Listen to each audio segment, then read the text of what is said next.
The God father മലയാളത്തിലേക്ക് remake ആണെങ്കിൽ ആരൊക്കെ ആയിരിക്കും അഭിനയിക്കാൻ പോണത്? ലോക സിനിമയുടെ ഹിസ്റ്ററിയിൽ തന്നെ ഏറ്റവും ഐക്കോണിക് ആയ ഒരു സിനിമയാണ് ദ ഗോഡ് ഫാദർ.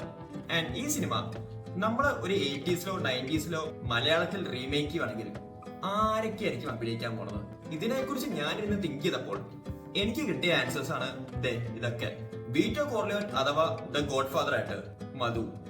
എപ്പോഴും ദേഷ്യം പറഞ്ഞ വീറ്റോന്റെ ഏറ്റവും മൂത്ത മകൻ സോണി കോർലിയോൺ ആയിട്ട് മുരളി.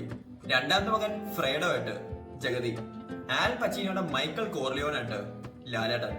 ഫാമിലി കോൺസിലിയർ ടോം ഹേഗനായിട്ട് നെടുമുടി വേണു. ആൻഡ് ഇവരുടെ എല്ലാവരും അനിയത്തി കോണി കോർലിയോൺ ആയിട്ട് ഉർവശി. കോണിയുടെ ഹസ്ബൻഡ് കാർലോ രതീഷ് ആയിരിക്കും. സിനിമയുടെ മെയിൻ ഹീറോയിൻ കെ ആഡംസ് ആയിട്ട് ഞാൻ ശോഭനയാണ് സെലക്ട് ചെയ്യണത്. ആൻഡ് വില്ലന്മാരായിട്ട് പ്രതാപ് ചന്ദ്രനെയും ദേവനെയും ബാലൽ കെ നായരനെയൊക്കെ കാസ്റ്റ് ചെയ്യാം. ഗോഡ് ഫാദർ ഡയറക്ട് ചെയ്ത് ഫ്രാൻസിസ് ഫോർഡ് കോപ്പല്ലയാണ്. ആൻഡ് നമ്മുടെ ഈ മലയാളം വേർഷൻ ഡയറക്ട് ചെയ്യാൻ പോണത് ജോഷിയും. സോ ഇവരൊക്കെയാണ് ഞാൻ സെലക്ട് ചെയ്തത്. നിങ്ങൾക്ക് വേറെ ഒപ്പീനിയൻസ് ഉണ്ടോ?